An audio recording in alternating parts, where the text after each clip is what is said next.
विगत 5 दिनर प्रबल वर्षार एवं अनवरत वर्षार सोनपुर जिलार ग्रामीण अंचल मानकरे जलबंदी परिस्थिति सृष्टि होईछि। लोक माने घर बाहरी पारु नाहंती। जो काँ भा विभिन्न जगार माटी घर भुसुड़ी पड़ी, रास्ता उपरे नाल नर्दमार पानी जाउछि। एही परिस्थिति रे विभिन्न जगार खबर आसुछि। तरभार रानी सड्डा गाँव खबर आसुछि, से गाँव रे एक वार्ड रो लोक घर बाहर को बाहरी पारु नाहंती। डुंगुरीपाली, बिनका, बीर महाराजपुर, उरुंडा विभिन्न स्थान रे लोक माने जलबंदी अवस्था रे घर भितर अछंती।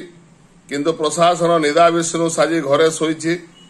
तहसीलदार, उपजिल्लापाल, बीडीओ समस्त को निवेदन करुछु सेमाने घटनास्थल को जातु, लोक माननकु रिलीफ बंटन करांतु एवं घटनार समाधान करंतु।